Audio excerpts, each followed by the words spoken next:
Bonjour à tous. Pour ceux qui se seraient connectés entre-temps, on a un problème, c'est une première, on a un problème avec nos caméras. Donc, ce sera un webinaire, vous verrez juste le PowerPoint. Mais a priori, vous nous entendez tous. Et on va se présenter. Pardon, et moi, du coup, c'est Guillaume Meunier. Je suis responsable du Hub des prescripteurs bas carbone, pour ceux qui n'auraient pas la chance de me connaître. Et je vous propose d'attaquer directement avec un petit mot d'introduction de Laurent Morel, qui est le président de l'IFPEB, auquel est rattaché le Hub. Laurent. Eh bien, merci Guillaume et Christophe, que je ne vois pas, mais que je devine prêt à dérouler ce nouvel épisode du Hub des prescripteurs bas carbone. Alors, moi, je suis Laurent Morel, donc je suis le président de l'IFPEB, je suis aussi un des associés de Carbone 4. Voilà, et donc, comme vous le savez, le Hub est une initiative co-gérée, co-organisée par l'IFPEB et Carbone 4, maintenant depuis au moins 5 ans, 5-6 ans, si ma mémoire est bonne. Voilà, et donc, voilà, on continue de promouvoir avec vous tous, avec votre participation active, les meilleures solutions au meilleur coût pour mettre en œuvre ces transitions dans la construction et dans les opérations des bâtiments. Voilà, donc à nouveau un épisode qui, je pense, va être très intéressant aujourd'hui.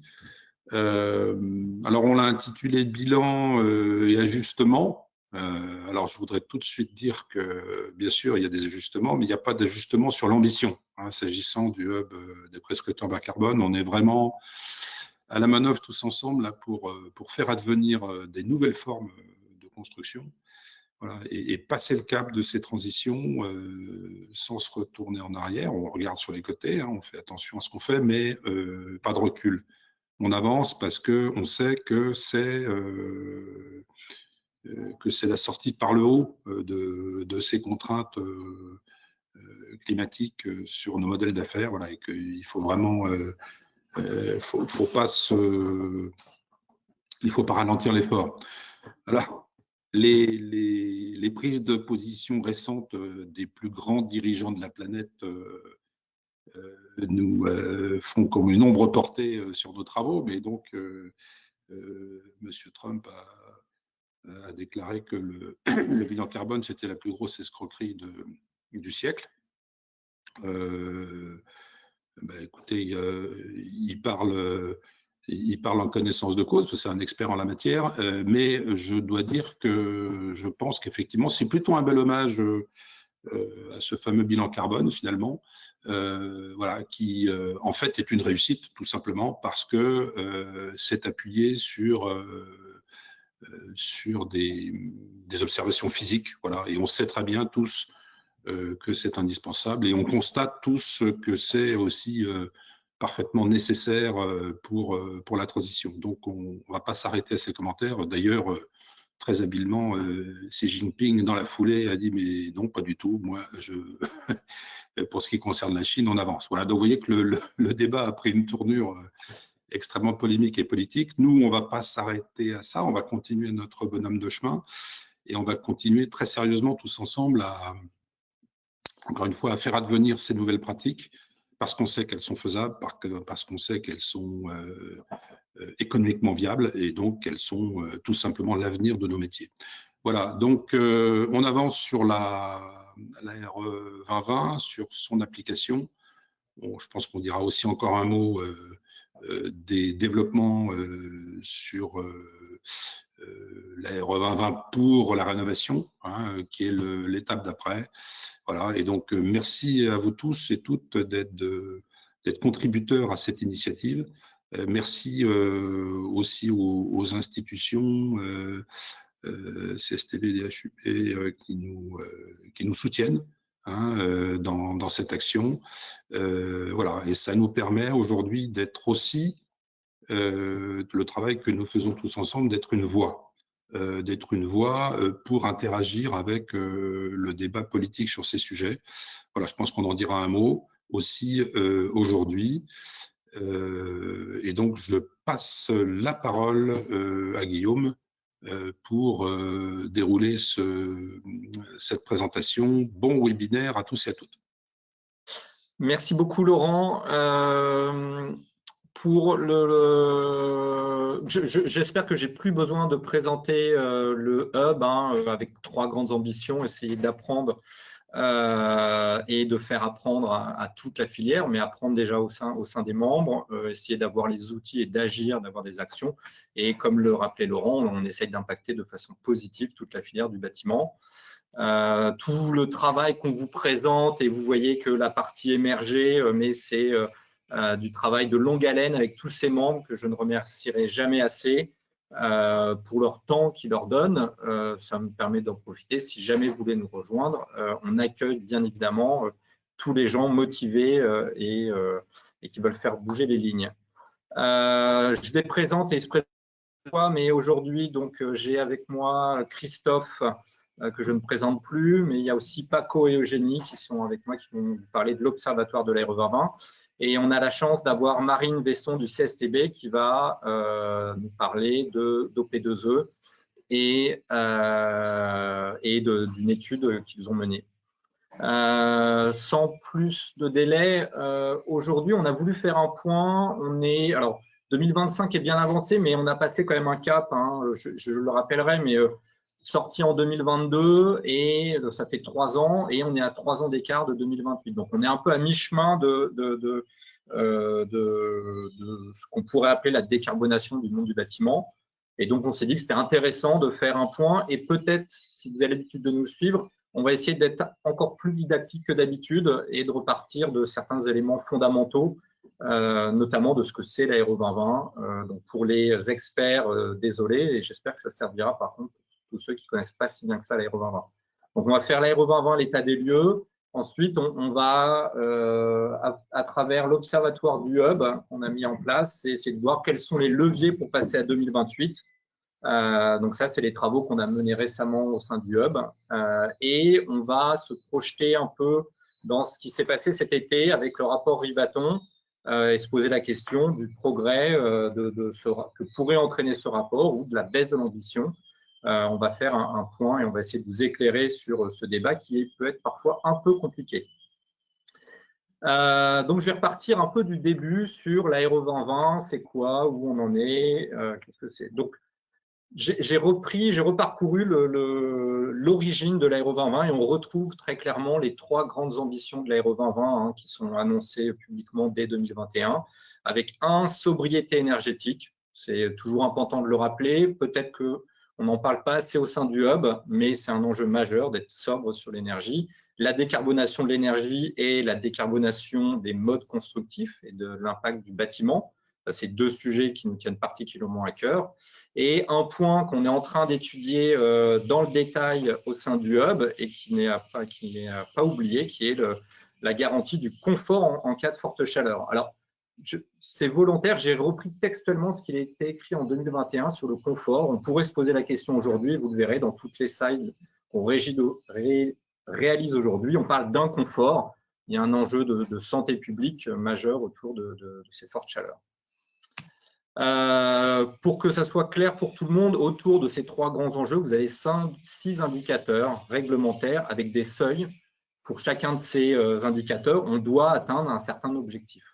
Donc, vous avez, et on en reparlera, vous avez le BBio qui est plutôt orienté énergie, même si dans les faits, c'est un des besoins climatiques. CEP, CEPNR, et vous avez les 2 indicateurs de carbone qui sont apparus sur la matière, pour faire simple, lycée construction, et le pendant des consommations d'énergie, mais en carbone, lycée énergie, et ce nouvel indicateur, le DH, dont on va parler en fin de webinaire. Si on dézoome un peu sur la France, il faut savoir que on est effectivement, on est un peu les pilotes mondiaux de la décarbonation de la filière du bâtiment. On est écouté attentivement dans tous les rapports que vous voyez sortir à l'échelle internationale. La France est toujours citée et plutôt dans les très bons élèves pour une fois. Le point intéressant, c'est la petite note, c'est ce qui était vert un peu pâle et maintenant, depuis cette année, s'engage aussi sur des seuils avec une réglementation plus stricte. Donc, la Suède, Norvège, Finlande ont rejoint le club des trois premiers. Donc, il y a ce mouvement global et vous avez la fameuse directive sur la performance énergétique du bâtiment au niveau européen qui concrètement, si je vous fais simple, à partir de 2030, tous les bâtiments doivent viser quelque chose comme le zéro émission ou en tout cas bas carbone, avec la phrase qui est « ça doit devenir le nouveau normal dès 2030, ces bâtiments bas carbone ». Donc, c'est intéressant, c'est qu'on est précurseur, mais tout le monde nous suit et tout le monde essaye d'engager la même démarche. Donc, c'est important de montrer et de garder cette avance qui est une avance industrielle forte. Alors, l'Aéro 2020, je préfère le redire tout de suite pour que ça soit clair entre tout le monde, ça s'applique qu'au neuf pour l'instant. Laurent l'a parlé, c'est un sujet majeur qu'on essaie d'adresser, mais pour l'instant, on parle bien du neuf. Et pour l'instant, il n'y a que 4 usages, les bureaux, l'enseignement, logement collectif et individuel. Et vous avez ces histoires de seuil progressif. Donc, on fait par abus de langage, on dit parfois l'Aéro 2022, 2025, 2028 ou 2031. Ce n'est que le seuil 2025, 2028 ou 2031 de l'Aéro 2020. Un petit abus de langage. Gardez aussi en tête, c'est la volonté initiale de l'Aéro 2020, c'était la première phase sur laquelle on est sorti, c'était une phase d'apprentissage. Là, la phase 2025 à 2028, c'était ce qu'on peut appeler une évolution dans laquelle, normalement, on essaye de sortir des fossiles et on commence à engager un changement sur les matériaux de construction. Et la vraie rupture commence à partir de 2028. Et c'est pour ça que l'enjeu de regarder ce qui va se passer en 2028 commence à être très présent, parce que maintenant, c'est dans moins de 3 ans. Et 2031, on a complètement décarboné. Et je le rappelle, ça s'applique pour tous les projets au-delà de 50 mètres carrés. Vous avez des subtilités pour les maisons individuelles. Et la nouveauté, c'est que ça s'applique aussi aux constructions provisoires et légères. Voilà. Je vais passer la main à Marine qui va nous parler de l'Observatoire de l'État, parce que l'État a fait un travail très intéressant de regarder et de récupérer l'ensemble des données. Et Marine va en parler bien mieux que moi. Donc, je te laisse la place. Merci beaucoup, Guillaume. Donc, effectivement, moi, je vais vous présenter rapidement l'Observatoire de l'ARE 2020. Donc, l'observatoire qu'on appelle OP2E. Alors, juste, Guillaume, c'est toi ou c'est moi qui passe? Très bien, parfait. Pour Observatoire de la performance énergétique et environnementale. Donc, pour rappel, pourquoi cet observatoire a été mis en place? Il avait 3 objectifs principaux qui étaient le suivi transparent de la politique publique RE 2020 en tant que telle, la montée en compétence de l'ensemble de la filière sur ces différents sujets et différents indicateurs, et préparer la suite, préparer l'évolution des politiques publiques. Donc cet observatoire, il est à la propriété de l'État, de la DHUP, et nous, CSTB, on s'occupe notamment de la gestion technique de cet observatoire. Et donc, il y a aujourd'hui un site public que je vous invite fortement à consulter, puisqu'il y a différentes vues graphiques et analyses statistiques qui sont faites et mises à jour au fil de l'eau tous les mois. Donc, l'adresse est représentée ici. Et globalement, sur le fonctionnement de cet observatoire, on vient récupérer au moment du dépôt pour avoir des attestations sur le moment du dépôt de permis de construire et d'achèvement des travaux, les fichiers RS2E ou XML pour pouvoir les mettre en base et récupérer ainsi les informations donc, de type BBio, degré heure et les données générales au moment du dépôt de permis de construire et au moment de la déclaration d'achèvement de fin de travaux, l'ensemble des indicateurs de la RE 2020. Pour vous donner une petite idée en tout cas de ce qu'on va retrouver dans cet observatoire, on a donc différentes données d'entrée sur les différents bâtiments, sur leur performance énergétique et environnementale, et on va récupérer donc les indicateurs de la RE 2020. Aujourd'hui, sur la dynamique de l'observatoire, Guillaume a passé normalement pour les cartes. On a un certain nombre maintenant de projets qui sont déposés au fur et à mesure. Donc, vous voyez qu'on a énormément de dépôts en phase de dépôt de permis de construire, de PC, sur la gauche en vert, puisque ce sont des projets qui sont en cours de montage, de réalisation. Et en rouge, sur la droite de l'écran, ce sont plutôt ce que l'on a aujourd'hui sur les phases d'achèvement des travaux, donc des bâtiments qui sont livrés, avec un prisme assez important sur la côte. Sur les éléments, les rythmes, on a fait un focus sur la phase DAACT, donc l'achèvement des travaux, avec aujourd'hui énormément de maisons individuelles. Hein, c'est les bâtiments qui sont les plus représentés dans l'observatoire, mais on a également de plus en plus de logements collectifs, de bureaux et d'enseignement primaire et secondaire, qui représentent ainsi la première vague de typologie d'usage de bâtiments qui sont soumis à la RE 2020 et qui vont commencer à représenter un certain nombre de surfaces et de logements sur le territoire français.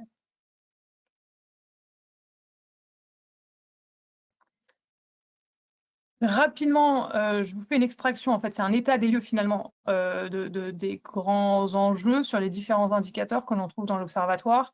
Paco et Eugénie vous montreront des éléments plus précis à partir de l'observatoire du Hub pour la suite.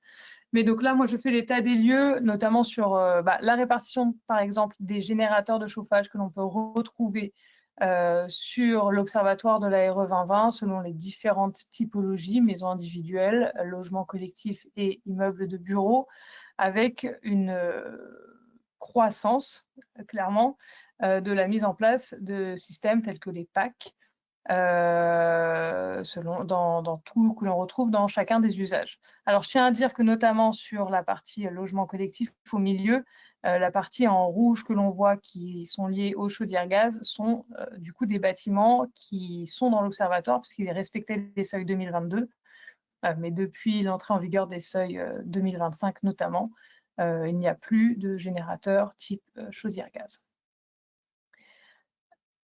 Pour la suite, on a fait une extraction également des éléments sur l'indicateur IC construction, donc celui de la matérialité, du carbone, des produits de construction et des équipements qui sont mis en œuvre dans le bâtiment. Et on retrouve, là j'ai fait un focus sur le résidentiel parce que ce sont les bâtiments que l'on a le plus dans l'observatoire, un découpage que l'on connaît bien avec les répartitions de 1 tiers, 1 tiers, 1 tiers entre le gros œuvre, le second œuvre et les lots techniques en bleu sur ce graphique.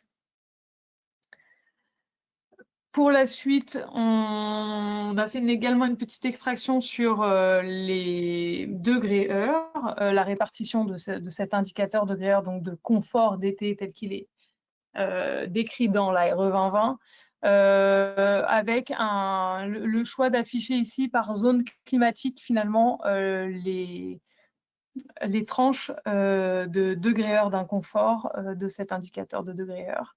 Et donc, on peut voir qu'effectivement, les dynamiques ne sont pas les mêmes selon les zones climatiques. Et donc, par conséquent, les leviers et les solutions mises en œuvre dans les bâtiments ne vont pas être les mêmes non plus.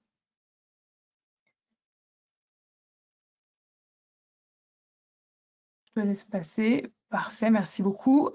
Sur l'observatoire de la RE 2020, on a trouvé aussi intéressant de ressortir la répartition de l'utilisation des données selon les différents lots que l'on retrouve dans la RE 2020, où on peut voir notamment à retenir tout ce qui va être dans le bleu, ce sont les données environnementales par défaut. Tout ce qui va être plutôt dans le orangé, ce sont les FDES, les fiches de déclaration environnementale et sanitaire, qu'elles soient individuelles ou collectives. Et en vert, plutôt ce qui va être lié aux équipements, les PEP, profils environnementaux de produits. Donc, on voit que sur certains lots de la RE 2020, notamment tout ce qui va être les lots techniques, donc plutôt de 8 à 13, on a une prépondérance de données environnementales par défaut ou de données conventionnelles.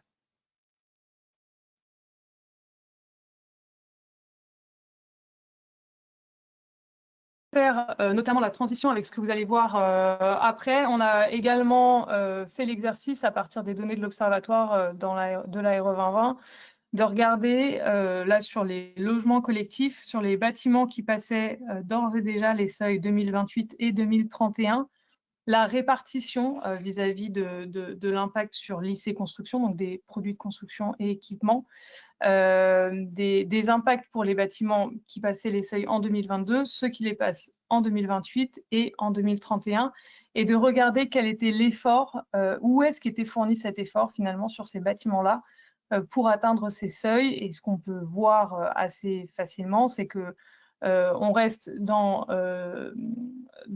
des éléments où en fait tout peut être amené à évoluer. En tout cas, tous les corps d'État ont des choses que l'on peut faire, sur lesquelles on peut agir pour limiter l'impact carbone, y compris sur les lots techniques, bien évidemment, et que ces efforts sont réalisables, en tout cas, à travers à la fois le gros œuvre, le second œuvre et les lots techniques. Et je laisse, il me semble, à présent la main à Paco pour les messages clés de l'Observatoire du Hub. Merci Marine. Donc pour me présenter rapidement, Paco Vadillo, moi je suis manager chez Carbone 4 au sein de la pratique bâtiment immobilier et en ce qui me concerne aujourd'hui en charge du Hub des prescripteurs bas carbone pour la partie Carbone 4. Un premier élément de contexte pour toutes les personnes qui sont connectées aujourd'hui, vous redire un petit peu un élément de fonctionnement. Quand on s'intéresse à la construction neuve et en particulier à la RE 2020 dans le Hub, on a deux approches qu'on estime complémentaires. Une première approche que vous avez sur la gauche, qui pour l'instant est interne aux membres du Hub, sur laquelle on s'intéresse à des retours d'expérience projets spécifiques. On prend un projet en particulier et en l'occurrence des projets qu'on estime exemplaires, qui passent les seuils 2028 dès aujourd'hui, voire 2031. L'objectif étant de faire monter en compétence nos membres sur ces sujets-là et les aider à finalement venir expérimenter et capitaliser sur ce que les autres porteurs de projets peuvent mettre en œuvre pour passer la réglementation en maîtrisant leur coût de construction, ce qui est au cœur de ce sur quoi on essaie de travailler au sein du Hub. Et puis une deuxième approche, qui est une approche statistique, c'est celle sur laquelle on va se concentrer aujourd'hui avec vous, qui consiste à regarder de manière statistique quels sont les grands indicateurs de performance de la construction RE 2020 au cours du temps et quels sont les leviers qui permettent de passer ces seuils-là. Donc, en termes d'historique, ce qu'on a fait, c'est qu'en 2023, on a présenté de premiers résultats en ce qui concerne les logements collectifs, puisque la RE 2020 était entrée en vigueur en janvier 2022, juste avant. Donc, on avait déjà un retour d'expérience assez significatif pour commencer à se poser la question, quels sont les ordres de grandeur d'un logement collectif neuf aujourd'hui, alors à ce moment-là, donc en 2023, quels sont les leviers qui ont été activés et comment toujours passer ces seuils en maîtrisant les coûts de construction. En 2024, on a fait le même exercice pour les bureaux, qui avaient pratiquement un an de différence en termes de mise en application de la réglementation. Et aujourd'hui, l'objectif, c'est de faire un point d'étape en 2025. On a passé le premier seuil de la RE 2020, on est rentré dans le seuil de la RE 2025 et on va regarder comment est-ce que la réglementation a impacté les pratiques constructives, comment est-ce que la réglementation a impacté les ordres de grandeur carbone aussi. Est-ce que finalement, cette RE 2020, elle a effectivement permis de décarboner nos opérations? Donc, un point de détail méthodologique pour tous les résultats qui vont suivre et que Jenny va vous présenter en particulier. Les résultats qu'on vous présente ici, ce sont des bâtiments qui sont représentatifs des pratiques actuelles, c'est-à-dire des bâtiments qui sont conformes au seuil 2025 de la RE 2020. Pour autant, ces bâtiments-là, ils n'avaient pas tous un permis de construire qui était réglementairement soumis à la RE 2025, mais ils passent le seuil en vigueur actuellement. Un dernier point qui est important, c'est que les bâtiments dont je vous parle, ce sont uniquement des projets réels. Encore une fois, ce sont des projets qui nous ont été donnés par les membres du Hub, qui ont été mis à disposition et qu'ensuite, nous, on a analysé de notre côté. Donc, on tient à remercier une nouvelle fois les membres du Hub pour toutes ces contributions-là, sans lesquelles on n'aurait pas les résultats qu'on va vous présenter aujourd'hui. Et donc, pour vous caractériser un petit peu l'échantillon, c'est 55 projets de logement collectif sur lesquels on travaille et pour lesquels le seuil RE 2025 à minima est passé. Certains sont 2028 d'ores et déjà, voire 2031, vous le verrez. Dans notre observatoire aujourd'hui, on a plus d'une centaine de bâtiments de logements collectifs. Et donc, ceux qui passent au moins 2025, c'est 55 à l'heure d'aujourd'hui. Et donc, j'en profite pour toutes les personnes qui nous écoutent, que vous soyez maîtrise d'ouvrage, maîtrise d'œuvre, en tout cas intéressés par nos sujets, n'hésitez pas à nous rejoindre et à participer à ces contributions-là parce qu'on continuera à faire ces analyses au cours du temps. Je vais laisser la parole à Eugénie qui va du coup vous présenter les résultats en détail. Oui. Bonjour à toutes et tous, Eugénie Préau-Gaucher, consultante à Carbone 4. Donc là, on va présenter des ordres de grandeur de l'échantillon du Hub et on va les mettre en relation avec des ordres de grandeur aussi de l'échantillon OP2E. Et une précision, c'est que l'échantillon OP2E, on l'a aussi restreint aux pratiques actuelles dans cette comparaison. Donc, c'est-à-dire que ce n'est pas exactement celui qui a été présenté par Marine précédemment, mais c'est également des bâtiments qui correspondent aux pratiques actuelles, donc seuil 2025 minimum. Donc d'abord sur les seuils qui sont atteints par les deux échantillons hub et OP2E. Donc vous voyez sur la slide les seuils maximaux qui ont été atteints par les bâtiments des deux échantillons. Et on s'aperçoit que plus d'un tiers des bâtiments atteignent déjà les seuils 2028 et 2031 pour l'échantillon du hub, et on atteint même presque plus de 40% pour l'échantillon OP2E. Donc un message clé à retenir, c'est que dans les pratiques actuelles, une bonne partie des bâtiments parviennent déjà largement à faire du 2028 et du 2031. Maintenant, si on regarde le détail des impacts sur notre échantillon spécifiquement hub, on s'aperçoit qu'on a un ordre de grandeur à un peu moins de 800 kg de CO2 équivalent par mètre carré. En regardant en détail la répartition des impacts, on s'aperçoit que c'est les composants qui représentent la majorité, avec une répartition de 3/4, 1/4 pour le reste des postes. Le deuxième poste de l'empreinte carbone correspond aux consommations d'énergie, avec environ 15% de l'empreinte carbone totale. Et un troisième poste qui est la consommation d'eau. Un aparté sur le sujet de la consommation d'eau, c'est que donc, ça représente quand même un impact non négligeable qui pose également des questions de la disponibilité de la ressource. Et pour l'instant, ce n'est pas réglementé directement dans les normes. On a les mêmes ordres de grandeur globalement dans l'Observatoire OP2E, avec également la règle des 3/4 pour l'impact des composants. Si on se penche plus en détail justement sur cette empreinte carbone des composants, vous voyez sur la slide le détail des lots qu'on a rassemblés dans 3 macro-lots de couleurs différenciées. Gros œuvre, second œuvre technique et le VRD qui est un peu à part. Et on s'aperçoit qu'on a une répartition en 1/3, 1/3, 1/3 relativement équilibrée entre ces 3 macro-lots. Les ordres de grandeur sont similaires à ceux qu'on a pour le hub dans l'échantillon OP2E. En regardant davantage en détail, les lots les plus émissifs sont la superstructure, le CVC, les façades, les revêtements intérieurs et les infrastructures. Maintenant qu'on a regardé les composants, on peut se pencher sur les systèmes énergétiques qui sont employés dans les pratiques actuelles. Sur l'échantillon du hub, on a exclusivement de l'électricité et des réseaux de chaleur urbains. Sur l'échantillon P2E, on a également principalement de l'électricité et des réseaux de chaleur urbains, avec quand même une part plus importante pour l'électricité. S'il y a un message clé à retenir de cette observation, c'est que donc, les deux échantillons utilisent des systèmes énergétiques bas carbone avec quand même une prédominance de l'électricité suivie au raccordement de chaleur urbain. On peut dire la fin des fossiles dans le neuf sur les deux échantillons. Maintenant qu'on a présenté les ordres de grandeur, on peut se pencher sur les évolutions qu'on observe entre les différents seuils qui sont passés par les bâtiments des deux échantillons et donc par extension les leviers qui ont été activés pour passer ces différents seuils au sein des échantillons. Donc d'abord, regardons les contraintes ou non contraintes, on va le voir, exercées par les différents seuils énergétiques, et on a mis aussi dans ce slide la question du confort d'été.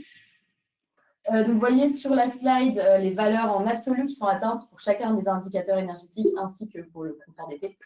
Et en dessous de la valeur d'absolu, vous avez les écarts au seuil maximal, donc détaillés pour le seuil 2025 et le seuil 2028, donc chacun des bâtiments. Et ce qu'on constate, c'est que il semblerait que le BBio, en fait, sur l'indicateur le plus dimensionnant au seuil 2025 notamment, c'est relativement cohérent avec ce qu'on a pu observer historiquement dans les anciens observatoires du hub, où le BBio était un indicateur qui était celui qui permettait de modeler davantage la conception. Une subtilité qu'on observe même entre 2025 et 2028, c'est que l'indicateur paraît moins dimensionnant, même qu'il n'a pu l'être historiquement. Donc, à titre de comparaison, justement, je vais parler des anciens observatoires, de l'observatoire urbain du hub. On avait en 2023-2022 un écart à moins 9% du seuil maximal pour le BBio, et là, on est à moins 13, voire moins 25 pour le seuil 2028. Donc maintenant qu'on a dit ça, on s'aperçoit qu'à l'opposé, les seuils IC énergie maximale se révèlent complètement décalés par rapport aux performances réelles des bâtiments. On a moins 85% et moins 75%. Donc ce que ça veut dire, c'est que le seuil, a priori, n'est pas du tout correctement dimensionné dès le seuil 2025, en fait. Même chose pour les degrés heure, on est à moins 53 et moins 55%. Donc on a des valeurs médianes bien inférieures au seuil maximal. Donc globalement, ce que ça veut dire pour ces deux indicateurs maximum, c'est que les seuils maximaux ne sont pas forcément bien calés, ils ne sont pas contraignants du tout pour le dimensionnement et la conception des bâtiments. Maintenant qu'on a regardé les indicateurs énergétiques LDH, passons sur la matérialité. Vous voyez la répartition des modes constructifs entre les seuils 2025 et 2028. sur l'échantillon du hub. Et on s'aperçoit qu'entre 2025 et 2028, on conserve une grande variété de modes constructifs sur les deux échantillons. À noter quand même en 2028 une augmentation de la part de béton bas carbone. Ce qu'on peut en tirer, c'est que contrairement à un effet qui aurait pu être annoncé, on n'observe pas vraiment de révolution du biosourcé au passage du seuil 2028. À voir ce qu'on observera au seuil 2031 dans le prochain observatoire erreur du hub. Mais pour l'instant, on reste sur une vraie évolution. Et on a parlé de l'énergie des composants. Un autre levier fondamental, c'est la méthode, et en particulier l'utilisation des données détaillées. Donc, l'utilisation des données détaillées, c'est une constante que l'on observe dans les projets qui passent du seuil 2028 au seuil 2025. Donc, pour comprendre ça, vous pouvez regarder la table qui présente le nombre moyen de valeurs forfaitaires dans la dernière colonne entre les bâtiments du seuil 2025 et du seuil 2028. Donc, on passe d'un nombre moyen de 1,25 forfaits par bâtiment à 0,4 au seuil 2028, c'est-à-dire qu'on divise par 3 le nombre moyen de valeurs forfaitaires. Or, en parallèle, on s'aperçoit que le nombre de baies de données environnementales par défaut reste le même, tandis que le nombre moyen de fiches par bâtiment est multiplié par 1,5. Donc, ce qu'on en déduit, c'est que les forfaits ont été remplacés par des LED et qu'en plus de ça, on a un effet d'augmentation de la donnée. Donc, les bâtiments qui passent au seuil 2028 utilisent davantage de données et en plus de ça, des données plus détaillées. Donc, attention, juste un rappel, c'est que ce n'est pas vraiment, strictement parlé, un levier de décarbonation, mais le fait de disposer des données précises, ça permet de mieux décarboner par la suite et de maîtriser les coûts associés au projet. Et enfin, un mot sur un dernier levier de baisse des impacts qui est le réemploi et qui se révèle toujours un levier qui pourrait être encore davantage exploité. Donc, une étude du booster du réemploi que vous pourrez trouver en ligne a montré que le réemploi permet d'éviter au moins 20 kg de CO2 équivalent par mètre carré et jusqu'à 45 kg de CO2 équivalent par mètre carré quand il est appliqué de manière ambitieuse. Aujourd'hui, une difficulté qu'on a dans la construction de l'observatoire et les analyses, c'est qu'on a peu d'informations relatives au réemploi et donc c'est difficile de faire des analyses sur le sujet. Pour information, le booster a formulé des propositions pour pousser le réemploi à l'avenir.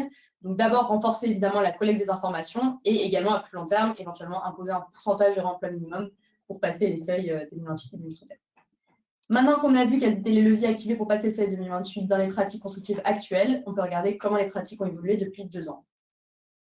Merci Eugénie. Je prends la suite quand même pour rassurer les personnes qui nous écoutent. Tous les acronymes que vous entendez, qu'on a commencé à définir, seront redéfinis plus en détail juste après, que ce soit les DED, la question des forfaits, etc. Donc vous en faites pas, on a un zoom là-dessus méthodologique spécifique. Moi, je vais clôturer cette partie sur l'observatoire du hub. Premier élément très important, je vous en parlais en introduction, finalement en 2 ans, ce qu'on observe entre notre échantillon 2023 et notre échantillon 2025, c'est quand même des améliorations drastiques des pratiques d'un point de vue décarbonation. On a une diminution de l'ordre de 20% de l'empreinte carbone des bâtiments, de logements collectifs entre ces 2 échantillons. Vous le voyez là sur les chiffres que vous avez ici. Comment est-ce que ça se distingue entre les composants et l'énergie? Grosso modo, c'est assez bien réparti dans un premier temps. Alors, par contre, quand on regarde en relatif, c'est quand même tout à fait différent. C'est-à-dire que l'énergie a été divisée par 2. On est venu gagner 90 kg de CO2 par mètre carré. Par contre, les composants ont diminué quand même moins vite relativement, mais on est quand même déjà allé chercher 100 kg de CO2 par mètre carré sur la partie composants. Donc, ce qu'on peut retenir ici, c'est quand même qu'on a une amélioration nette des pratiques constructives du point de vue de l'empreinte carbone de ces projets en seulement 2 ans de réglementation. Deuxième point, Eugénie en a parlé, la qualité de la donnée, en fait la qualité des analyses de cycle de vie ne cesse de s'améliorer et ça c'est une très bonne nouvelle.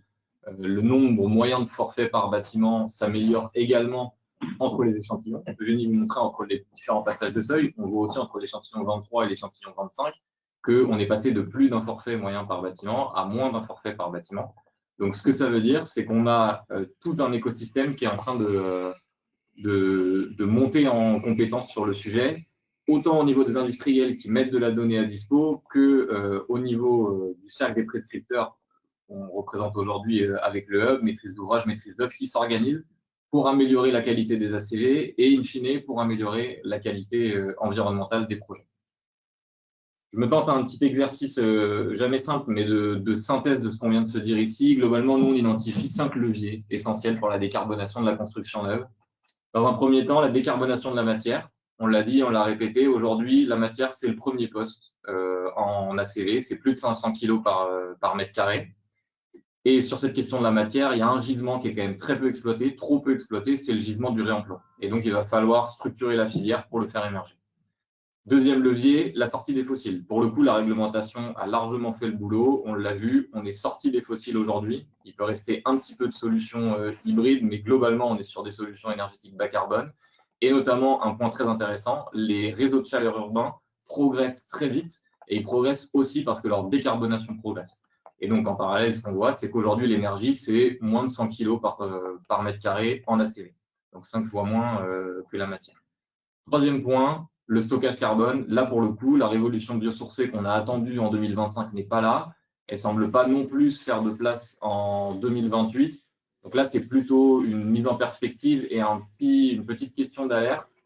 Si on arrive à passer tous les seuils sans intégrer le biosourcé, ce n'est pas un problème en soi. Par contre, là où ça pourrait devenir un souci, c'est comment est-ce qu'on assure que le bâtiment participe au stockage du carbone sur le long terme, tel que la SNBC le prévoyait, à partir du moment où on voit des volumes de bois mis en œuvre plus faibles que ceux à quoi on pouvait s'attendre. Donc là, plutôt une petite question d'alerte sur ce troisième point. Et puis deux points dont on va beaucoup parler par la suite, qui sont absolument fondamentaux, on s'en est rendu compte au niveau des différents groupes de travail du hub. Un point sur la méthode, un point sur l'optimisation de l'architecture. Côté méthode, certes, la donnée dont on a parlé, qui va être un sujet et qui s'améliore, mais surtout la collaboration entre les parties prenantes, le suivi, le challenge des ACV, c'est un des premiers leviers d'optimisation et surtout, c'est un levier à coût réduit. Si vous travaillez sur la donnée, c'est quelque chose qui ne va pas coûter plus cher, voire qui peut coûter moins cher si la collaboration est bien faite. Et puis un point sur l'architecture. Quand on optimise l'architecture, c'est-à-dire quand on optimise la compacité des bâtiments, quand on optimise le rendement de plan sur les logements collectifs, tout en assurant bien évidemment une qualité d'usage suffisante.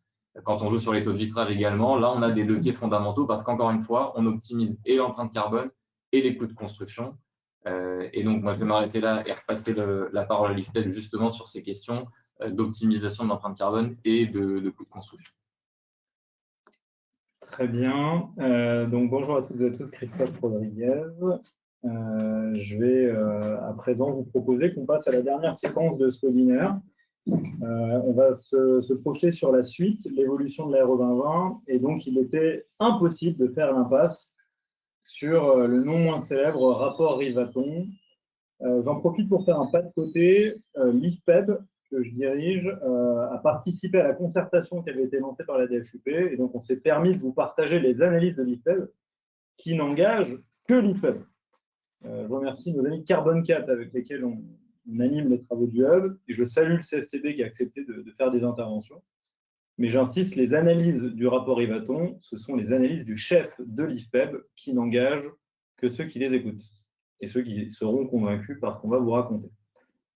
Alors, ce rapport, il a permis, après des dizaines et des dizaines d'écoutes d'acteurs sur l'ensemble de la chaîne de valeur, de proposer des ajustements. Il y avait quand même une question fondamentale au cœur de la mission, c'était se poser la question de la soutenabilité et de l'impact en fait, de la RE 2020 sur la soutenabilité de la construction. Donc, on a fait une analyse détaillée, comme pas mal de monde l'a fait, et je voulais juste vous partager en synthèse, et on vous remettra le lien à la fin si vous souhaitez consulter la contribution de l'IFPEB à cette concertation, les quelques éléments positifs qu'on a pu identifier, mais aussi une alerte qu'on a souhaité partager. Les points intéressants, il y en a beaucoup. Le rapport parle beaucoup du sujet de la formation, voilà, qui est un peu au cœur du travail dans le hub des prescripteurs bas carbone. On est avant tout sur un collectif de gens qui discutent, qui échangent, qui partagent sur leurs difficultés, sur leurs réussites. On essaie aussi de casser les idées reçues. Voilà, je me rappelle encore, il y a 3-4 ans, on se disait la RE 2020, ça va être de virer le béton. Bon, bah, maintenant, on voit qu'il y a une règle des 3 tiers, on voit que il y a une chasse un peu globale au bas carbone qu'il faut faire un peu partout. Voilà, c'est un exemple parmi tant d'autres. Il y a le sujet des données. On parle beaucoup de DED, de FDES, de PEP, etc. On va refaire un peu une vulgarisation du sujet, mais on sent que, un peu comme quand on fait un chiffrage, si on fait des prix publics, on a du mal à gagner les appels d'offres. Une ACV, c'est pareil. Si on ne se gratte pas un peu la tête sur ce qu'on met dedans, on peut avoir des mauvaises idées de trucs qui vont coûter plus cher. Le rapport parle aussi de qualité d'usage, sous différents angles, les extérieurs, la hauteur sous plafond, la taille des logements, le confort d'été aussi. On y reviendra. On pense qu'il y a des choses qui ont été pointées du doigt qui sont assez pertinentes. Le rapport parle aussi de neuf versus réno. Il y a beaucoup de travail dans le hub. On a tenté d'utiliser les grandes innovations de l'aérodrome sur des opérations de rénovation. On a découvert plein de trucs sympas. On a notamment découvert que dire la rénovation, c'est tout le temps mieux que le neuf, c'est un peu vite dit quand même. Il y a quelques conditions à mettre en œuvre pour s'en assurer. Et le rapport pointe du doigt quand même le fait qu'il y a un enjeu. On ne sait pas bien ce qui se passe en rénovation quand on fait une ACV. Et nous, vous l'avez compris, je le réitère, mais on pense qu'une expérimentation plus loin de la rénovation pourrait faire progresser collectivement l'ensemble des filières. Voilà pour les effets de synthèse. Puis ensuite, il y a, je l'ai mentionné, ce n'est pas un gros mot, il y a quand même une alerte qu'on voulait partager. Dans les 23 mesures, je vous en ai pris juste 2 qui annuleraient totalement les efforts entre 2025 et 2028. Alors, elles sont marketées plus 5%, et on dit 5%, c'est rien. Mais la première, c'est il y a un point très positif qui a été souligné, qui est ce serait cool que quand on est en travaux et qu'on fait une variante, on puisse à l'échelle d'un produit faire une substitution. C'est une excellente idée qu'on soutient. Par contre, laisser une marge de manœuvre de plus 5%, si on le fait sur tous les produits, on se retrouve avec une ACV à plus 5%. Bon, vous allez me dire, ça semble idiot, mais c'est comme ça que c'est écrit. Donc, évidemment, nous, on a soutenu la recommandation de pouvoir faire des substituts, mais plutôt une logique d'être équivalent, quoi, ou un peu meilleur. Ça reste une mesure qui mérite d'être regardée de près.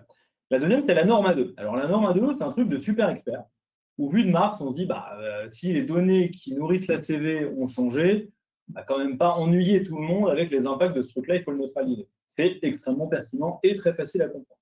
Sans rien comprendre à la norme A2, on va tous se dire que ce n'est pas normal de pénaliser tout le monde si le truc de super expert normatif qui permet de calculer les données a évolué. Et donc, on parle de 5%. À nouveau, 5% plus 5%, ça fait 10%. Ayant en tête que 10%, c'est l'effort à faire entre 2025 et 2028. On vous a mis ici juste un graphe d'illustration de ce qui se passerait si on appliquait les recommandations de la mesure 1, pour que vous preniez conscience que quand on dit 5%, ça ne paraît pas beaucoup, mais c'est une division par 2 de l'ambition. Voilà. Donc, on va vous proposer un petit moment de partage et de recul sur cette histoire de norme A2, avec des grandes questions. 1, j'ai rien compris, c'est quoi la norme A2 ? 2, qu'est-ce qui se passe au 1er janvier 2026 concrètement? Moi, je suis maître d'ouvrage, par exemple. Oh là là, c'est l'histoire de mon BE. Alors, on va essayer de vous montrer que je serai vous, je poserai quelques questions à mon BE. Et puis 3, on va prendre du recul sur est-ce que l'application de cette mesure a fait avancer le sujet ou est-ce qu'il n'y a pas peut-être des ajustements, et nous, on a été force de proposition comme toujours. Voilà, j'en dis pas plus et on déroule. Guillaume, maintenant, on va parler de Kesako, de FDES, de DED. Enfin, on te laisse reprendre la main. Donc, à nouveau, Guillaume, alors, comme on l'a dit, je vais revenir un peu aux fondamentaux pour que ça soit un peu plus clair. Donc, on a parlé de dette, de forfait, de FDES. Donc, vous avez, j'espère, tous en tête que chaque produit est décrit par une fiche de données environnementales, donc une FDES, fiche de données environnementales et sanitaires, et qui peut être individuelle ou collective, et donc qui décrit avec une bonne précision un matériau. Par contre, quand on n'a pas accès à ça, quand on n'a pas un produit spécifique, qu'on ne le connaît pas, qu'on n'a pas envie de choisir, qu'on est très en amont, etc., on recourt à des données environnementales par défaut, donc des DED. C'est une donnée environnementale par défaut qui a la particularité d'avoir un coefficient de sécurité, c'est-à-dire qu'elle est nettement supérieure aux fiches individuelles et collectives. Donc, c'est quelque part pour encourager les gens. Si vous utilisez une DED, vous êtes plutôt pénalisé dans votre matériau et utilisez plutôt des fiches individuelles et collectives. Donc, ça, c'est important de le garder en tête. On va beaucoup parler de ces DED, même si on l'a déjà fait, on va continuer à en parler, et des fiches individuelles. On va parler évidemment de ces fameuses normes A1, A2. Et pour ça, je vais laisser Marine expliquer cette fameuse norme 15804 A1, A2. Est-ce que tu peux nous expliquer ce que c'est? Qu'est-ce que ça vient faire? C'est quoi le schmilblick derrière tout ça? Mais avec grand plaisir. Donc, effectivement, on parle beaucoup de cette transition de normes sur la 15804 entre l'amendement 1, A1, et l'amendement 2, A2. Donc, juste pour rappel, la norme 15 EN 15804, c'est une norme qui régit l'élaboration des déclarations environnementales des produits de construction. Donc, pour nous, en France, ce sont les FDES. Alors, à savoir, on est dans un cas similaire pour les PEP, les produits environnementaux produits, mais ce n'est pas exactement cette norme-là qui régit. Mais juste, il faut avoir en tête que c'est ce qui nous donne les règles pour l'élaboration de nos déclarations environnementales. Donc celle-ci, elle a été mise à jour comme elle doit être faite tous les 5 ans à l'échelle européenne. Et donc, à l'initiative de cette mise à jour, il y a un deuxième amendement, le A2, qui a été mis en place et publié en novembre 2019. Donc, chacun des pays des États membres de l'Europe avait jusque 2022 pour mettre en place cet nouvel amendement, ce qui a été fait en France en octobre 2022. Qu'est-ce que ça change en termes de paramètres un peu globaux, les évolutions principales entre cet amendement 1 et cet amendement 2? La première chose, c'est que dans l'amendement 2, on a l'intégration maintenant des phases de fin de vie de manière obligatoire. Donc ce qu'on appelle les modules C1, C4 et module B. Donc grosso modo, c'est la fin de vie de notre produit et les bénéfices et charges qui vont au-delà du cycle de vie, tout ce qui va être sur la réutilisation, la valorisation énergétique, le réemploi, etc., qui sont aujourd'hui dans ce qu'on appelle le module D, sont mises en œuvre de manière obligatoire, alors que c'était optionnel jusque-là. On a également une évolution de la liste des indicateurs. On a de nouveaux indicateurs d'impact environnementaux qui ont été ajoutés et on a eu des modifications d'indicateurs déjà présents dans la norme, dans son amendement 1, notamment l'indicateur de changement climatique qui a été découpé selon différents stades, fossiles, biogéniques ou via l'occupation des sols, avec bien sûr le changement climatique total qui reste. Il y a également eu dans cette norme A2, ce nouvel amendement, la mise à jour d'un certain nombre de scénarios par défaut, notamment les scénarios qui sont liés au transport des matériaux et à leur durée de vie.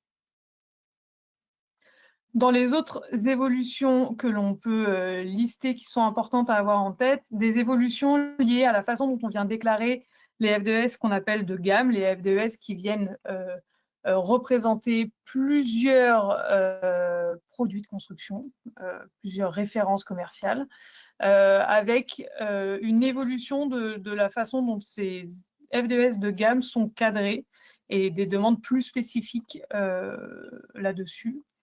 Et enfin, et non des moindres, une évolution importante autour du contenu carbone des produits de construction et de leur emballage, avec une méthodologie plus précise dans le calcul de cet indicateur de changement climatique biogénique qui vient détailler où est-ce que sont les modules où on peut capter ce carbone et où est-ce que les émissions doivent être déclarées, avec une référence à une autre norme pour tout ce qui est produit bois et produits bois pour le calcul de ce contenu biogénique.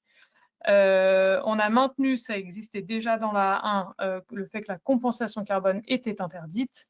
Et grosse différence, enfin importante différence, c'était sur l'effet d'un stockage temporaire de carbone qui ne doit pas être pris en compte dans le calcul de l'indicateur de changement climatique, ce qui veut dire grosso modo que pour 1 kg de carbone qu'on vient stocker en début de vie d'un matériau, d'un produit de construction, il doit être réémis totalement en fin de vie. Donc si on vient capter 1 kg de CO2 en début de vie, on vient réémettre 1 kg de CO2 en fin de vie. Donc ça, ce sont les évolutions principales entre ces deux amendements de la même norme 15804. Et donc, à date, en tout cas aujourd'hui, les différents programmes qui régissent les données environnementales en France, donc INIES, EPEP, EcoPasseport, proposent un archivage de l'ensemble de ces données dans l'amendement 1, en A1, au 31 décembre 2025. Et je tiens à préciser que cela ne concerne pas les données environnementales par défaut, mais seulement les FDES et les PEP. Merci beaucoup Marine, j'espère que c'était clair pour tout le monde. Du coup, le sous-jacent, et pour que ce soit bien clair, c'est que dans cette fameuse norme A2, il y a deux enjeux en réalité. Il y a un enjeu structurel, c'est-à-dire concrètement, quand on applique le A2 à une fiche A1, de manière un peu globale, ça augmente le poids carbone des matériaux. Donc ça, c'est structurel, et on va le voir, on passe d'une A1 à A2, ça augmente. Alors, je vous dis ça en moyenne, hein, parfois ça baisse un peu, mais on va dire en moyenne, ça augmente. Et peut-être même un peu moins que ce qu'on pouvait imaginer il y a 2 ans quand on a commencé à regarder. Mais clairement, ça augmente l'impact des fiches, on ne peut pas le nier. Par contre, il y a un autre impact qui est conjoncturel. Je vous ai expliqué tout à l'heure que quand on n'a pas la donnée, on est obligé de passer à une dead. Et on a dit, dans quelques mois, vont disparaître toutes les 1. Donc, à un moment donné, on va se retrouver avec des fiches qui ne seront pas encore en A2. Donc, ce qui fait qu'à partir du 1er janvier 2026, qu'on va faire d'une ACV, il va nous manquer des fiches. Et pendant quelques temps, 6 mois, 1 an, on va être obligé de remplacer des fiches qui existaient en 1 par des dead.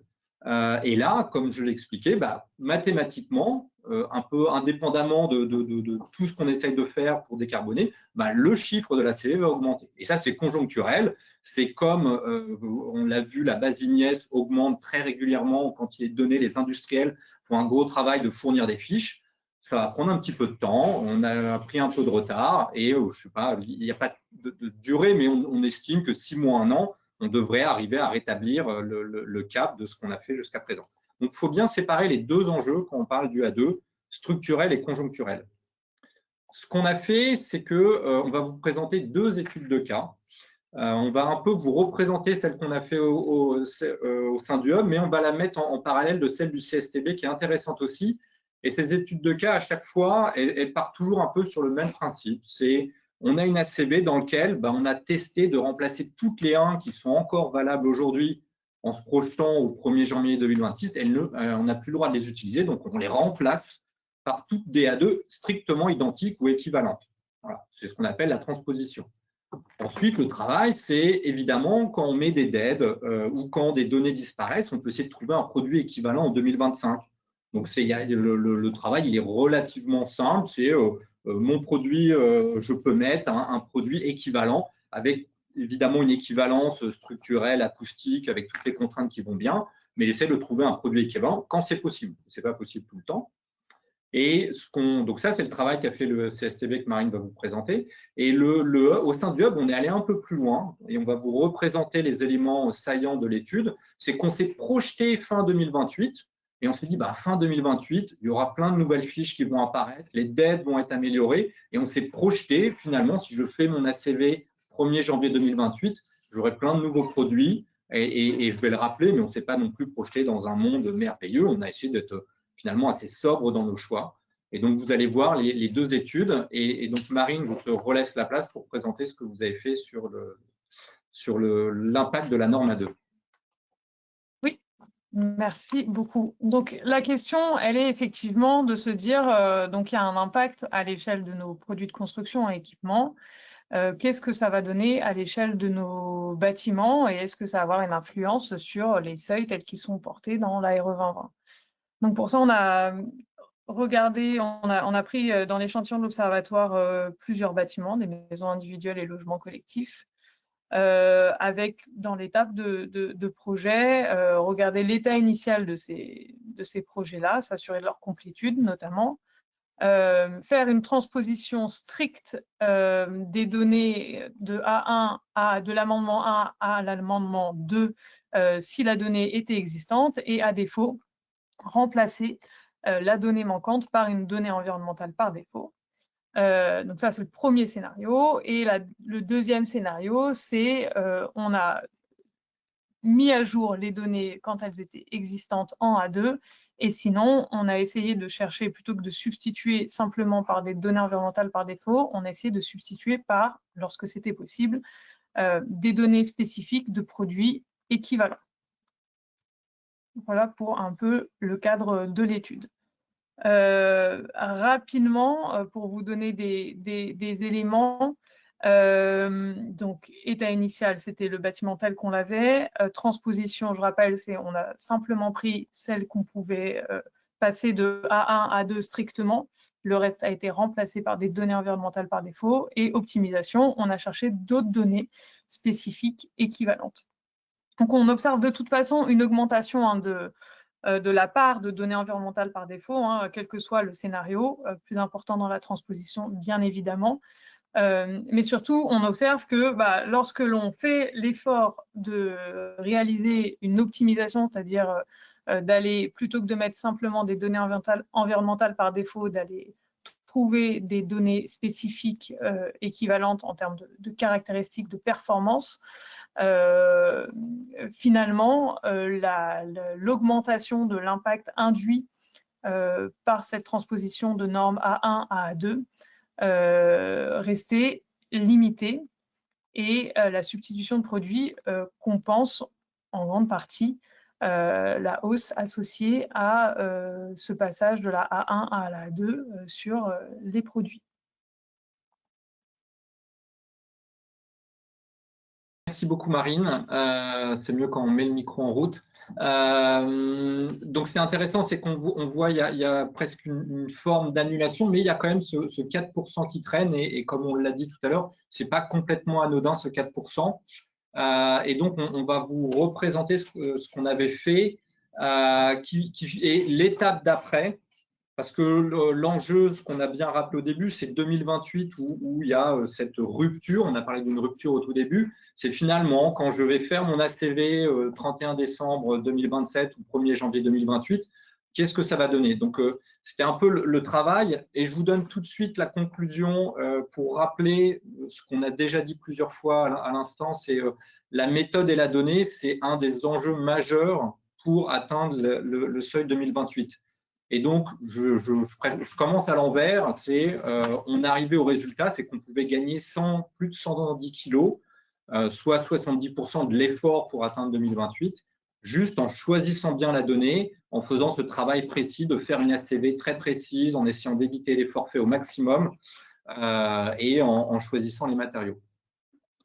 Donc, si vous vous souvenez, je vais vous le rappeler, c'est ce qu'on avait fait, c'est que je réinsiste, on s'était vraiment projeté dans un futur juste cohérent, on n'avait pas exagéré. Il y a quelques leviers qu'on n'avait pas intégrés, si vous vous souvenez, on n'avait pas intégré la décarbonation des bétons.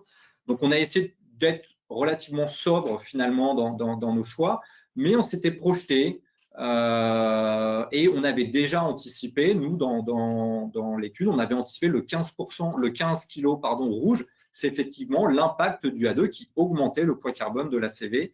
Voilà ce qu'on a dit, l'aspect structurel de la chose, c'est oui, le A2 va impacter. Il se trouve que quand on fait bien une ACV aujourd'hui, il n'y a pas non plus tant de 1 que ça. En tout cas, dans ce projet-là, il n'y avait pas tant de 1 qui restait, donc finalement un impact du A2 relativement faible. Et donc, on voit des exemples où quand on poussait, par exemple, sur la peinture et les revêtements de sol, on pouvait, avec un léger surcoût, en se projetant dans 3 ans, avoir des fiches qui nous fassent gagner 20 kg de CO2. Et même chose pour tous les lots. Et quand on fait ce travail-là, en se projetant sur les ascenseurs, sur certaines PEP dans les lots CVC, eh bien, on pouvait gagner. La somme de tout ça nous fait 112 kg de CO2. Et quand on associe, on avait aussi associé le coût à ça, c'est que quand on discute des coûts avec les économistes membres du Hub, eh bien, c'était globalement, ça pouvait être nul en fonction de choix et puis surtout l'évolution dans les 3 ans qui viennent. Et puis, si on fait le maximum, en maximisant les coûts, on arrivait à 24 € par mètre carré. Donc, ça c'est un point important, c'est que si j'essaye de résumer ce qu'on a dit, c'est que finalement, l'impact du A2 qui était de 15 kg dans notre étude, on voit que le choix et l'optimisation de la donnée, c'est 8 fois plus d'impact en moins qu'on pouvait avoir. Donc, c'est ça qu'il faut peut-être retenir, c'est ce A2, en se projetant dans le futur. Oui, on augmente, mais un bon choix de la donnée permet de réduire fortement ça, voire de réduire son impact.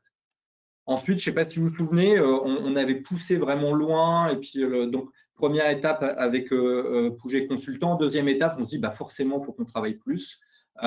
Forcément, des honoraires en plus, du travail en plus, de la conception, de la collaboration, une cellule bas carbone, du travail sur les quantités. Et donc ça, on avait estimé ça avec Elliott à 5 € par mètre carré. Donc si on avait fait la somme de tout ça, c'est que le surcoût, il pouvait aller de 0, et j'insiste sur ça, c'est que le surcoût pouvait être neutre, jusqu'à 30 € du mètre carré. Et donc, si on ramène ça en coût de construction, ça fait un surcoût maximum de 2% en 2025 et qui nous est gagné 70% de l'effort. Et donc, c'est un surcoût en 2025. Donc, la question de 2028, peut-être que ce surcoût, il est vraiment inexistant en 2028. Et avec, on le rappelle, il y avait quand même dans le projet, il n'y avait quasiment pas de biosourcé. Donc, il y a cette grande interrogation qu'on remonte, mais plutôt effectivement au niveau de la France et de la séquestration pour atteindre les objectifs de la SNBC. Donc ça, vous avez un peu la vision globale de cet impact du A2 structurel, conjoncturel. Ce qui est intéressant, c'est que sur l'aspect conjoncturel, il y a un point qu'on trouve absolument important de rappeler, c'est qu'il existe déjà dans la RE 2020 un mécanisme qui est censé pallier cette absence de fiches. Si de 2022 à 2025, quand on utilisait trop de dead et trop de forfaits, eh bien, on pouvait supposer, c'est comme ça que ça a été pensé, c'est que c'était plutôt la faute. Alors, la faute, ce n'est pas une faute, mais c'est plutôt on manquait de données.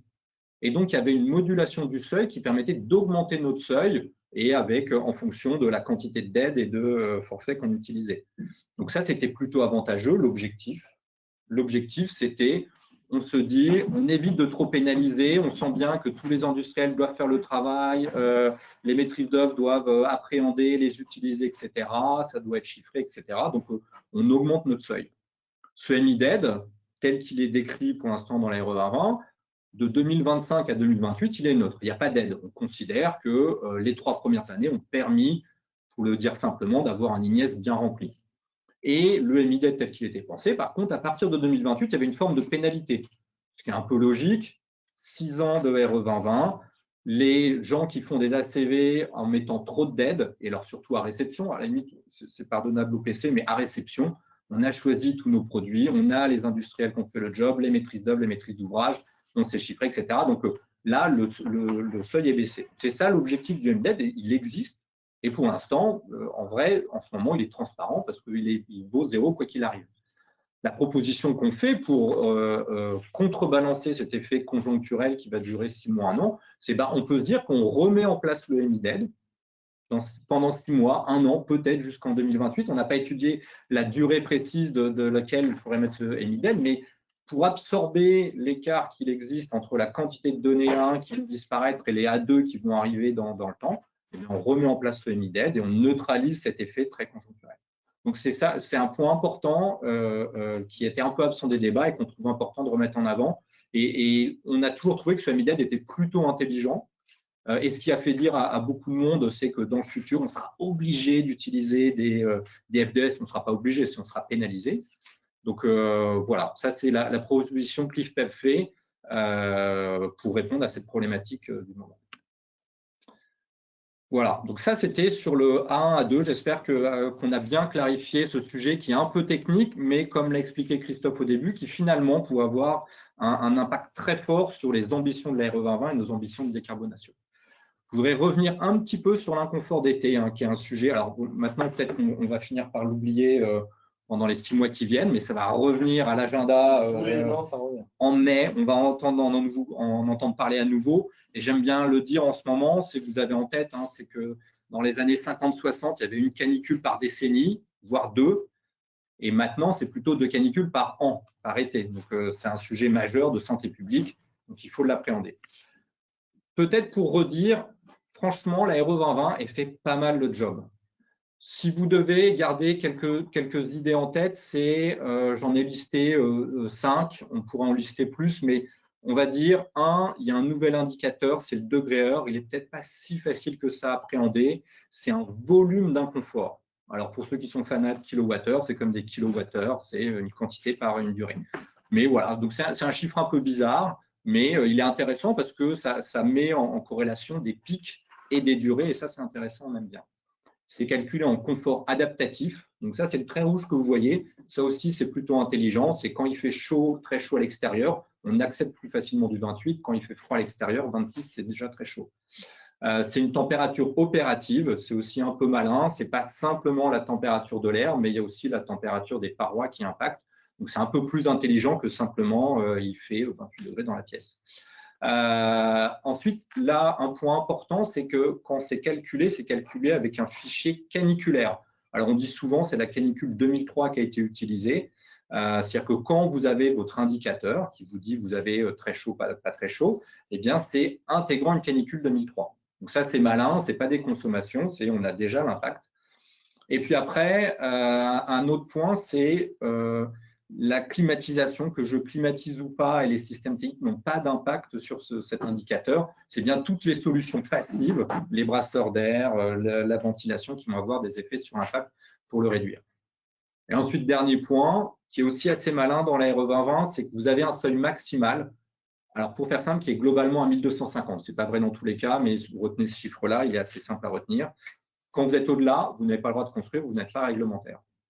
Et après, vous avez un cas où vous êtes en dessous de 350, votre bâtiment, il est génialement confortable. Mais déjà, il y a quand même une notion, pendant 350 DH, vous avez l'inconfort. On accepte de l'inconfort dans un bâtiment. Et quand vous êtes entre les deux, et bien là, vous avez une forme de pénalité qui est quelque part un reminder que peut-être, à un moment donné, les gens vont mettre de la climatisation. Il faut faire attention, il faut faire des efforts. Voilà. Donc ça, cette séparation en trois paquets est plutôt aussi intelligente. Donc ça, c'est ce qui marche bien dans l'Aéro 2020 et on est tous en train d'apprendre sur les impacts carbone. Ce que j'ai déjà dit, c'est les travaux qu'on est en train de mener au hub, c'est quoi en carbone, ce que ça veut dire, etc. Il y a quelques points qui sont à noter et cette étude de Pouget est intéressante et je pense que juste ce schéma est assez flagrant. Vous avez ce fameux seuil à 1250 en rouge et vous voyez que globalement, tous les bâtiments sont en dessous. Modulo, H2D, H3, à droite, là vous voyez, vous dites « Ah, ça se rapproche du seuil, ça pose problème ». Donc ça, c'est un point important. Et d'ailleurs, je les ai mis à l'envers, je me rends compte, c'est le point 3, en fait. Il y a un problème assez clair que Eugénie a montré tout à l'heure et qu'on voit au quotidien, c'est que hormis le pourtour méditerranéen, et donc en termes RE 2020, c'est H2D, H3, donc hormis ça, où là vraiment le DH a un impact et impacte dès aujourd'hui la manière de faire les bâtiments, il y a le seuil, il est extrêmement facile à atteindre. Donc si on veut que la RE 2020 permette d'améliorer le confort, le DH tel qu'il est défini n'est pas assez ambitieux. Donc nous, les premiers retours d'expérience, et on va essayer d'affiner ce chiffre, mais nous font dire qu'un chiffre à 600 semble être un objectif un peu plus serein. On va essayer d'être un peu plus précis, de voir les impacts carbone, mais si vous deviez retenir quelque chose, c'est ça. Vous pouvez très bien ouvrir vos études RE 2020 et si vous êtes au-delà du 600, on peut commencer à se poser des questions, à peut-être interroger le confort d'été, l'inconfort d'été. Il y a deux autres sujets que la RE 2020 ne fait pas très bien.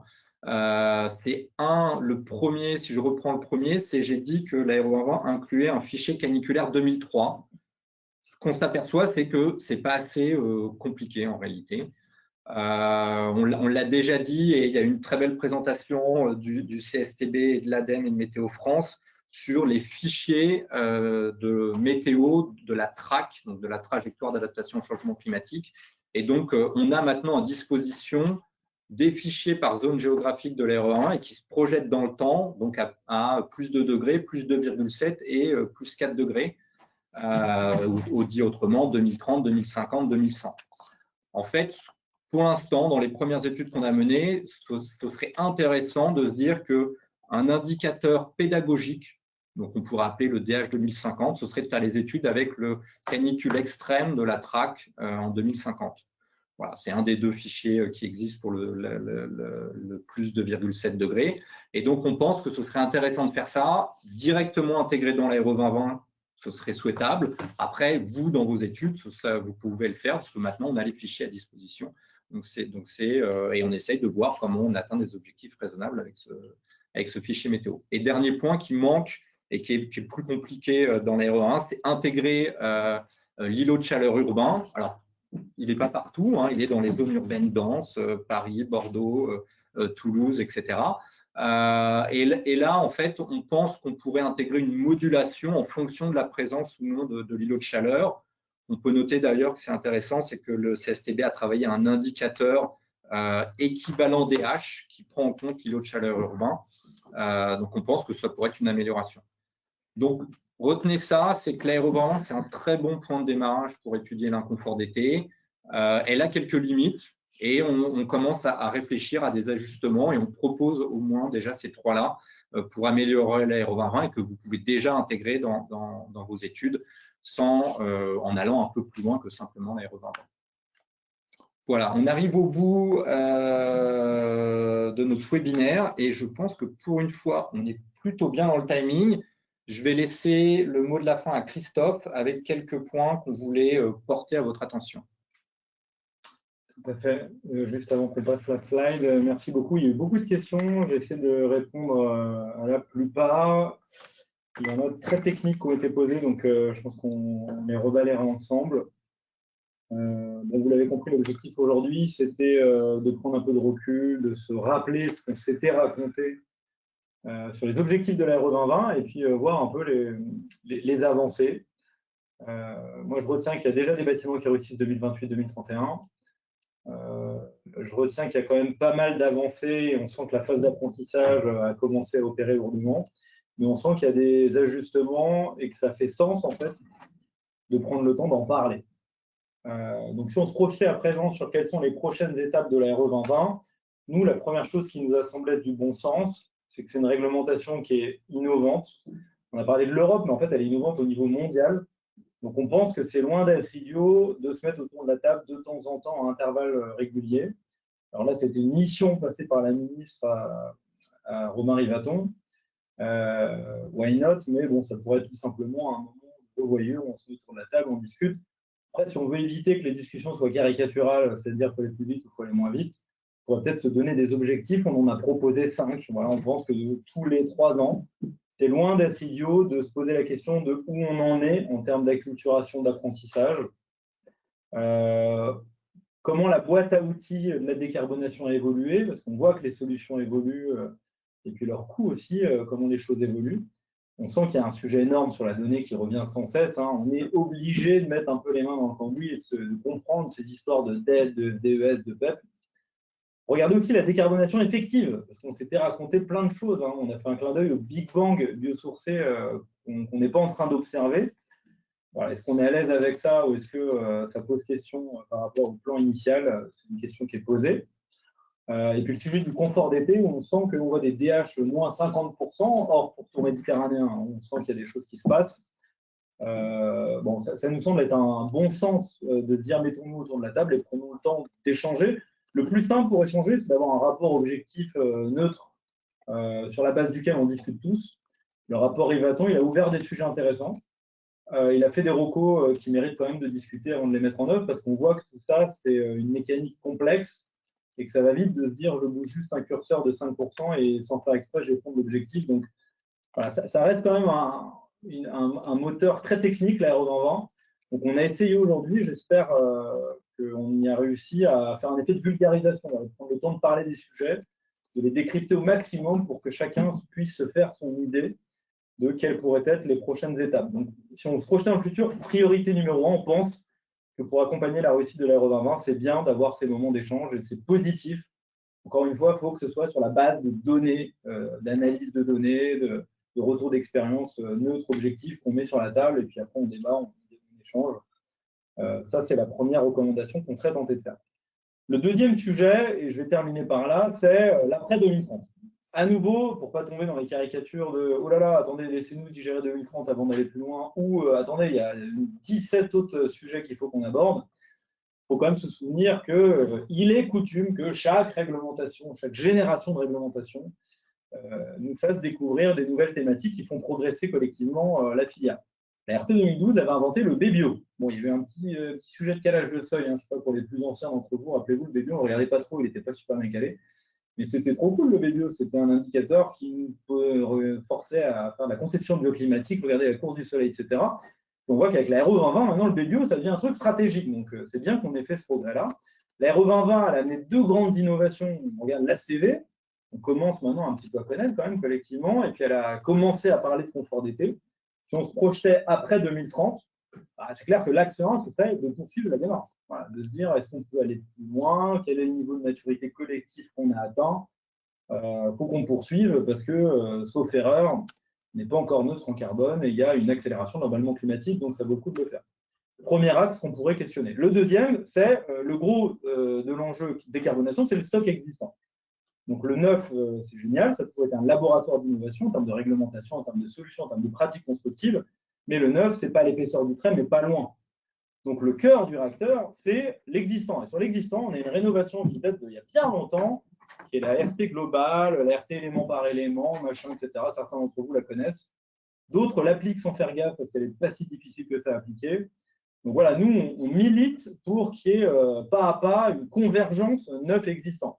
Surtout que si on regarde bien, parfois on entend le débat neuf, pas neuf. En fait, même dans la régénération urbaine, on a du neuf. Donc le neuf continue d'exister, il continuera probablement d'exister. On voit des projets de régénération urbaine où il y a du neuf. Donc nous, on y travaille dans le hub. N'hésitez pas à rejoindre nos réflexions, mais on essaye de travailler sur cette convergence. Comment on pourrait avoir tout simplement une réglementation où on fait des ACV, on se gratte la tête, on regarde les ordres de grandeur et puis on prend des décisions éclairées. Il y a le sujet de la distinction du neuf qui participe à l'étalement urbain et celui qui participe à la régénération urbaine, du coup, qui pourrait s'inviter dans la réflexion. Puis on pourrait donner des bonus aux projets qui cochent toutes les cases. Voilà le terrain de jeu qu'on pourrait avoir si on arrivait à avancer un peu sur cette convergence neuf existant. Encore une fois, je le redis, hein, nous, notre recommandation principale, c'est de faire une expérimentation, d'avoir un bac à sable, que E+, C- n'avaient pas si mal fait que ça sur le neuf. On pourrait l'imaginer sur la rénovation, ce serait une façon pragmatique d'avancer. Puis, dernier axe, voilà, s'il y avait un thème qui mériterait d'être regardé, c'est l'économie circulaire. On a vu beaucoup de progrès ces dernières années de l'ensemble des acteurs. On sent que le réemploi, il ne révolutionne pas toute l'équation, mais on voit les gens qui taquinent 2028-2031 qui disent je vais quand même aller chercher un peu de réemploi parce que ça permet de boucler la boucle. Donc, on pourrait imaginer aussi d'avancer, valoriser les gens qui ont commencé à travailler très sérieusement sur le sujet. Voilà un petit peu l'ouverture qu'on voulait vous partager. On arrive à la fin du webinaire. On essaie de vous répondre au fil de l'eau. Voilà, j'espère que vous n'avez pas été trop frustrés parce que des fois, vous posez des questions très pointues, vous êtes très fort. Hein, donc, on fait ce qu'on peut, on essaie d'être à la hauteur.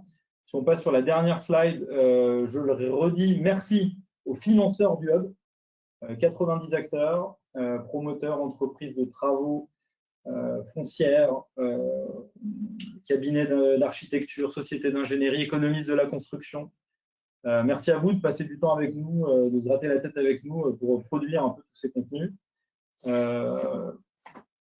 Je remercie aussi nos amis du CSTB du coup, qui sont venus intervenir aujourd'hui pour nous apporter des éclairages. Et j'insiste, hein, qui ne cautionnent pas tout ce que je raconte comme bêtises, mais en tout cas, ça permet d'alimenter le débat, d'avoir la chance de pouvoir écouter un peu les analyses scientifiques du CSTB. Et puis voilà, j'espère que vous aurez envie d'aller encore plus loin, de nous poser plein de questions difficiles dans les webinaires et peut-être de rejoindre nos travaux. Et si c'est le cas, n'hésitez pas à nous suivre sur les réseaux sociaux, à nous contacter, à nous partager vos retours d'expérience. On n'a pas la science infuse, on n'a pas la vérité sur tout. En tout cas, on essaie de faire avancer le débat et j'espère qu'aujourd'hui, on aura permis d'éclairer davantage tous ces enjeux-là. Voilà, on arrive à la fin du webinaire. Je vous propose qu'on s'arrête là. Merci à toutes et à tous. Vous aurez un petit mail avec les supports qu'on partage tout le temps en PowerPoint et en PDF. Comme ça, vous pouvez les copier largement si vous avez envie de les réutiliser. Vous pourrez redécouvrir notre contribution, la contribution de l'IFPED. On vous a mis le lien qu'on a un petit peu décrite. Et puis évidemment, il y a un replay sans les webcams. Désolé, en plus, je m'étais fait beau aujourd'hui pour vous, mais vous n'avez pas pu me voir. On va essayer de réparer ça pour la prochaine fois. Voilà, je crois que j'ai à peu près salué tout le monde. Merci à nos amis de Carbone 4 qui sont avec nous. Mais comme je les remercie tout le temps, j'ai oublié de le refaire à nouveau, mais je les salue. En plus, ils nous hébergent aujourd'hui dans une super salle de réunion. Voilà, allez, je vous propose qu'on s'arrête là. Merci à tout le monde. Merci. Merci.